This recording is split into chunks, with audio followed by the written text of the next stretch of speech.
Hello students, welcome to on class maths with Bhavani sir. आज हम करने वाले हैं class 10th maths chapter 5 arithmetic progression का एक्सरसाइज 5.3 के रिमेनिंग क्वेश्चन।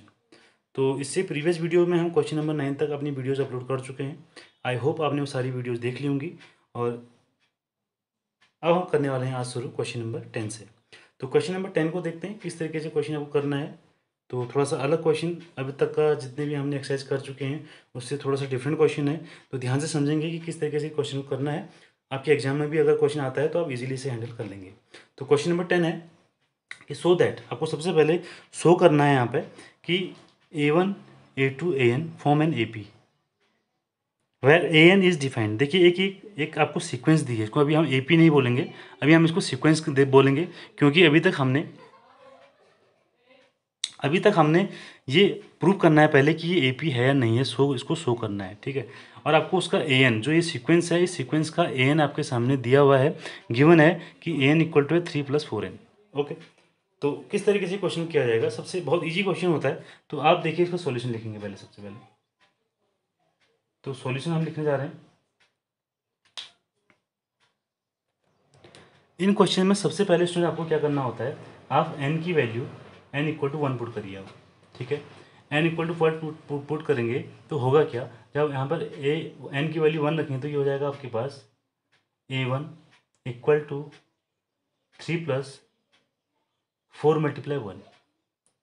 तो A1 अगर हम यहाँ पर निकालें तो आएगा 3 + 4 = 7। तो हमारे पास A1 मीन्स आपके पास इस सीक्वेंस का पहला टर्म्स आ चुका है और उसकी वैल्यू कितनी है हमारे पास 7।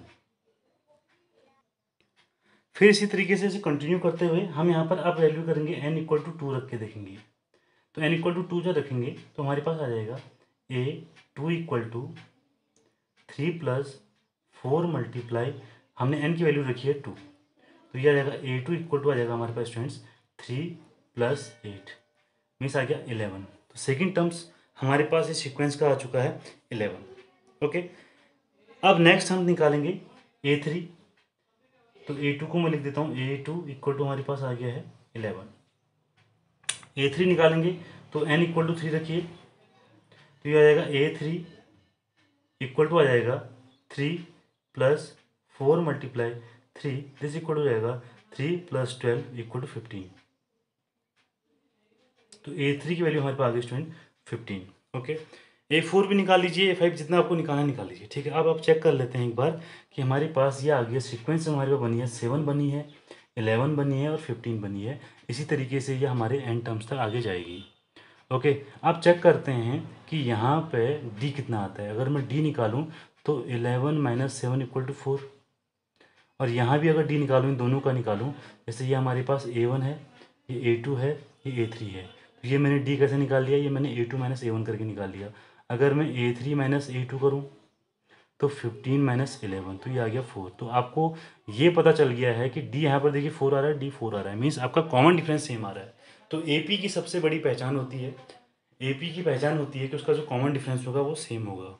तो यहाँ पर आप बता सकते हैं इजीली कि ये जो टर्म्स है, अगर जिसका AN टर्म्स हमारे पास ये है, इट मीन्स क्या है कि वो एक AP है। जो आपके पास 7 है, 11 है, 15 है, इस तरीके से जो AP बन के आ रही है, ये आपके पास क्या है, AP है, ठीक है। अब आपके इसमें से एक पार्ट और दिया हुआ है। सबसे पहले आपको ये कहा था कि सो दैट ये हमारे पास क्या है, AP है, जिसका AN हमारे पास ये है, तो हमने AP इसको प्रूव कर लिया। अब हमसे क्वेश्चन में कह रहा है कि also find the sum of first 15 terms. आपको फर्स्ट 15 टर्म्स का सम कैलकुलेट करना है, ठीक है। तो n इक्वल टू 15 है, A भी आपको पता है 7 है, एंड D आपको पता है कि कितना है हमारे पास 4 है। तो दिक्कत यहाँ पे कुछ भी नहीं होने वाली है, आप सीधा यहाँ पर निकाल लेंगे 15 टर्म्स का सम, फॉर्मूला लगाएंगे n/2 2a + n - 1 D multiply में आ जाएगा, ठीक है। n की वैल्यू है 15/2, 2 × a की वैल्यू है 7, n - 1, n हमारे पास 15, 15 - 1 हो जाएगा 14, एंड D की वैल्यू है 4। तो ये आ जाएगा स्टूडेंट्स 15/2, ये हो जाएगा 14 + 56, तो 15/2 × 70, और इसका आंसर यहाँ पर हम निकाल लेंगे। तो इसका जो आंसर आएगा वो आ जाएगा 15 मल्टीप्लाई 35 और ये कंप्लीट आंसर हमारा आ चुका है 525। ये हो जाएगा 15 टर्म्स का सम। ओके, तो इस तरीके से इन क्वेश्चंस को किया जाता है और आई होप आपको बहुत इजीली समझ में आ रहा होगा।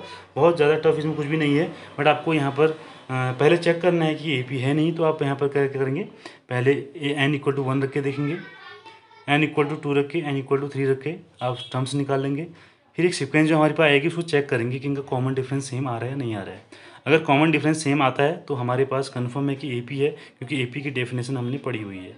फिर आपसे बोला है कि 15 टर्म्स का सम निकालिए, तो आप सम का फॉर्मूला इजीली लगा लेंगे तो आपका आंसर आ जाएगा। अब देखते हैं इस क्वेश्चन के सेकंड पार्ट को। सो स्टूडेंट्स, सेकंड पार्ट में आपको दिया हुआ है an = 9 - 5n।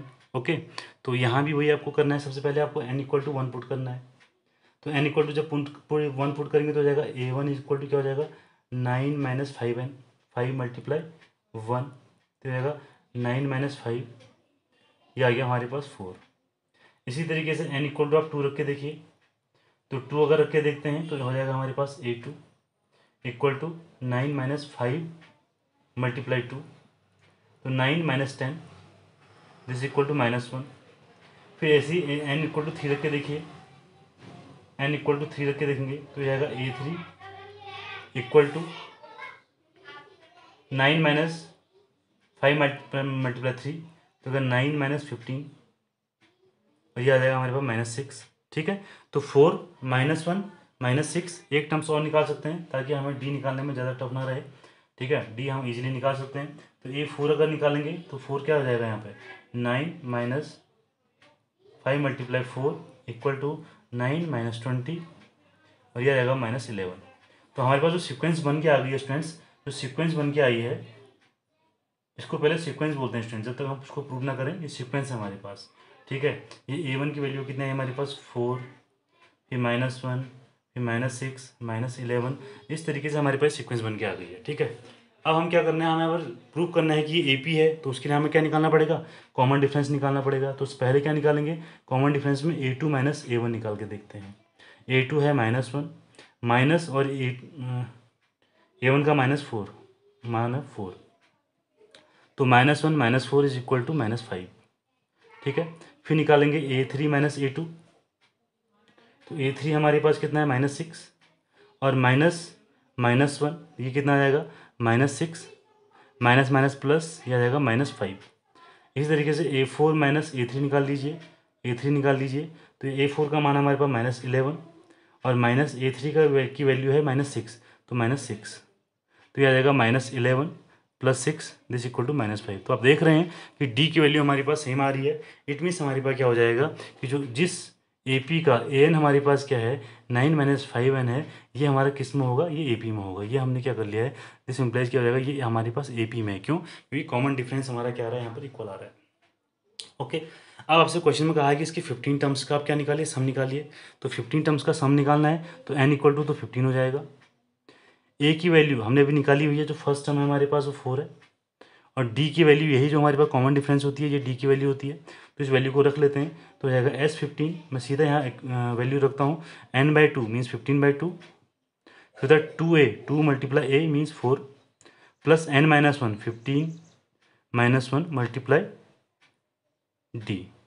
ओके, तो ये हो जाएगा आपके पास 15/2, ये हो जाएगा 8, ये हो जाएगा आपका 14 × -5, तो हो जाएगा 15/2, जाएगा 8 माइनस ये हो जाएगा 70 और 15/2 रहेगा आपके पास -62, तो हो जाएगा 15 × -31, तो 15 × -31 = जो जाएगा S15 की वैल्यू जो हमारे पास आ रही है वो आ रही है स्टूडेंट -465। तो इस तरीके से हमने इसके n टर्म्स का 15 टर्म्स का सम भी कैलकुलेट कर लिया है और आई होप आपको इजीली समझ में आ गया होगा। बहुत टफ क्वेश्चन नहीं है। ठीक है, तो अगर आपकी समझ में आया है तो चैनल को ज़रूर, आप इस वीडियो को ज़रूर लाइक कीजिएगा, क्योंकि आपके लाइक से हमें मोटिवेशन मिलता है और नेक्स्ट टाइम पे हम बेहतर तरीके से आपके सामने और वीडियोज़ लेके आते हैं। एक नया जोश हमारे अंदर होता है, तो ज़रूर लाइक करना आप ना भूलें। नेक्स्ट क्वेश्चन लेके चलते हैं, question number 11। So student question number 11 देखते हैं। क्वेश्चन नंबर 11 बहुत इंटरेस्टिंग क्वेश्चन है, बहुत मजा आपको इसमें आने वाला है। देखिए क्वेश्चन नंबर 11 हमारे पास है, if the sum of the first n terms. आपको आप अभी तक जैसे इससे पहले वाले क्वेश्चन आपको एन टर्म्स दिए थे, बट आपको अब यहाँ पर एन टर्म्स का सम दिया हुआ है। और कितना दिया हुआ है? एस एन की वैल्यू आपके सामने दी हुई है, एस एन इक्वल टू दिया है 4n² माइनस n²। ठीक है, what is the first term, आपको फर्स्ट टर्म निकालना है। What is the sum of first two terms, वो निकालना है। What is the second term, वो निकालना है। Similarly find the third, 10th and nth terms. बहुत घबराने की बात नहीं है, बहुत सारी चीज़ें इसमें पूछी हुई हैं, लेकिन एक बार अगर हम इसमें ट्रिक सीख गए तो फिर आसानी से सारी चीज़ें हमारी एक ही बार में निकल जाने वाली हैं। ठीक है, अब देखिए आपको जब n टर्म्स का सम दिया हुआ है तो क्या मैं फर्स्ट टर्म का सम निकाल सकता हूँ? मैं n इक्वल टू 1 रख दूंगा यहाँ पे। n की वैल्यू क्या रखेंगे? 1 रख देंगे। तो n की वैल्यू 1 रखने से होगा क्या मेरे पास? S1 इक्वल टू मेरे पास आ जाएगा 4 × 1 माइनस n² मीन्स 1 का स्क्वायर। तो ये आ जाएगा आपके पास 4 - 1 इक्वल टू 3। मीन्स ये है कि S1 इक्वल टू मेरे पास आ गया 3। अब एक बात बताइए कि किसी ए बी का जो फर्स्ट टर्म है उसका सम हमारे पास 3 आ रहा है, तो आप ये बता सकते हैं ना कि जो पहला टर्म है वो A1 क्या है? वो 3 तो है भाई। अभी तो फर्स्ट टर्म में कोई टर्म जोड़ा ही नहीं है ना, कोई ऐड हुआ ही नहीं है, तो वो क्या होगा? फर्स्ट टर्म होगा। मीन्स S1 की जो वैल्यू होगी वो किसकी वैल्यू होगी? A1 की वैल्यू हो जाएगी। ठीक है, इसी तरीके से n इक्वल टू 2 पुट करिए, n इक्वल टू 2 पुट कर लिया, तो n इक्वल टू 2 रखेंगे तो क्या हो जाएगा? S2 इक्वल टू 4 × 2 माइनस 2 का स्क्वायर। तो ये हो जाएगा आपके पास 8 - 4 इक्वल टू 4। और S2 को मैं क्या ले सकता हूँ कि 2 टर्म्स का सम है ये, मीन्स A1 और A2 की वैल्यू है हमारे पास, सम है इसका कितना? 4। देखिए S2 को मैं क्या ले सकता हूँ कि 2 टर्म्स का सम है ना, तो फर्स्ट टर्म हमारे पास क्या है? A1। सेकंड टर्म मान लिया कितना है? A2 है। और A1 की वैल्यू हम निकाल चुके हैं यहाँ से, तो 3 + A2 इक्वल टू हो जाएगा 4। और इजीली यहाँ से मैं निकाल लूँगा A2 इक्वल टू हो जाएगा 4 - 3 इक्वल टू 1। तो what is the first term? देखिए ये 3 है, पहला पार्ट आपका कंप्लीट हो चुका है। What is the sum of first two terms? First two terms का सम हमारे पास क्या है? 4। ये सेकंड पार्ट भी आपका कंप्लीट हो चुका है। अब हमने निकालना है what is the second term. देखिए second term A2 equal to 1, ये भी हमारे पास निकल चुका है। देखिए इतने 3 पार्ट्स हैं इस क्वेश्चन के, हम इतने में ही कंप्लीट कर चुके हैं।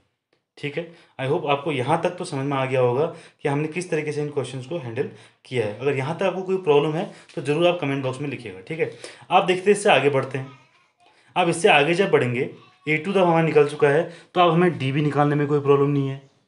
अब D निकाल लेते हैं, तो D कैसे निकलता है? A2 में से A1 को माइनस कर लीजिए, और A2 की वैल्यू हमारे पास है 1 और A1 की वैल्यू हमारे पास है 3, तो ये आ गया हमारे पास 2 -2। तो D की वैल्यू हमारे पास आ गया, जो कॉमन डिफरेंस आ गया है वो आ चुका है -2। आपसे क्या क्या पूछा गया है? आपसे पूछ रहा है थर्ड टर्म। तो आपने 5.2 एक्सरसाइज पढ़ी होगी, अगर नहीं पढ़ी है तो आप ज़रूर जाके हमारी उस वीडियो को देखें। वहाँ पे हमने टर्म कैसे निकालते हैं वो टर्म्स के लिए आपको इजी फॉर्मूला बता रखा है। तो थर्ड टर्म अगर आपको निकालना है तो थर्ड टर्म को लिखते हैं A3, और इसको निकाला कैसे यूज किया जाता है? A + 2D। और कैसे लिखा है ये आपको सारा उस वीडियो में मैंने बताया है, अब यहाँ पर नहीं बताऊँगा। वहाँ उस वीडियो को आप जाके देखिए, आपको सब कुछ ईजिली समझ में आ जाएगा। ओके, अब हो जाएगा ए की वैल्यू अभी हमने कितनी निकाली है? 3, फर्स्ट टर्म 3। 2 × D हमने है -2, तो ये हो जाएगा आपके पास 3 - 4 इक्वल टू -1। मीन्स ये हो गया कि जो थर्ड टर्म हमसे कह रहा है कि कैलकुलेट करके दिखाइए, वो आ चुका है हमारे पास -1। थर्ड टर्म भी हमारे पास आ चुका है -1। अब आपसे क्वेश्चन में पूछ रहा है कि आप इसका 10th वाला टर्म निकाल के दिखाइए। उसको लिखते हैं A10, और A10 को निकालते कैसे हैं? A + 9D से। A + 9D से A कितना है हमारे पास? 3 + 9 × D हमारे पास क्या है? D है हमारे पास -2, तो ये हो जाएगा 3 - 18। एंड A10 की वैल्यू आ गई है A3 - 18, ये हो जाएगा हमारे पास -15। तो ये भी हमारे पास निकल चुका है A value of A10, means 10th वाला टर्म भी हमने कैलकुलेट कर लिया है। आपसे कह रहा है AN निकालिए, तो AN की फॉर्मूला हमारे पास क्या होता है? A plus n minus 1 d and a की वैल्यू स्टूडेंट्स हमारे पास है 3। ए मीन्स जो टर्म्स होता है फर्स्ट किसी एपी का, ठीक है। और एन की वैल्यू हमने एन लिखनी है और डी की वैल्यू हमने कितनी लिखनी है यहाँ पर -2। तो ए एन इक्वल टू हो जाएगा स्टूडेंट 3, इसको मल्टीप्लाई करेंगे माइनस से तो -2n और माइनस से यहाँ मल्टीप्लाई करेंगे तो +2, तो ये हो जाएगा हमारे पास 5 - 2n। तो ये हमारे पास ए एन की वैल्यू भी निकल चुकी है स्टूडेंट 5 - 2n, ठीक है। तो इस तरीके से क्वेश्चन नंबर 11 को भी हमने कंप्लीट कर लिया और बहुत इंटरेस्टिंग क्वेश्चन था और आई होप आपको समझ में आ गया होगा। बहुत सारे कॉन्सेप्ट इस क्वेश्चन के अंदर हैं। आप उन कॉन्सेप्ट को हमेशा ध्यान रखिएगा कि किसी भी एपी का अगर फर्स्ट टर्म का आप सम निकालते हैं तो वो किसकी वैल्यू होगी, वैल्यू ऑफ ए होगी, मीन्स उस एपी का फर्स्ट टर्म होगा, ये ध्यान रखेंगे आप, ठीक है। और जब सेकंड टर्म जो 2 टर्म्स का आप सम निकालेंगे तो a1 + a2 लिखेंगे, मीन्स फर्स्ट टर्म में सेकंड टर्म को जब ऐड करेंगे वो आप लिखेंगे तो वो क्या होगा हमारे पास, वहाँ से इजीली हम क्या कर सकते हैं, सेकंड टर्म निकाल सकते हैं, ठीक है। तो ये कॉन्सेप्ट आपने दिमाग में रखना है और ये आपको बहुत ईजिली आपके क्वेश्चन कंप्लीट हो जाएंगे। तो इसी तरीके से आज हमने अपनी वीडियोज़ में क्वेश्चन नंबर 11 तक कंप्लीट कर चुके हैं। तो आगे इससे रिमेनिंग क्वेश्चन हम अपने नेक्स्ट वीडियो में अपलोड करेंगे। आई होप आपको वीडियो बहुत अच्छी लग रही होंगी, तो लाइक ज़रूर करिएगा। तो इसी तरीके से अगर इजी तरह मेथड से आपको मैथ्स को पढ़ना है तो हमारे चैनल के साथ बने रहिए। चैनल को लाइक, शेयर और सब्सक्राइब जरूर करें और बेल आइकन को प्रेस कर लीजिए ताकि हर नई वीडियो का नोटिफिकेशन आप तक सबसे पहले पहुंच सके। Thanks for watching.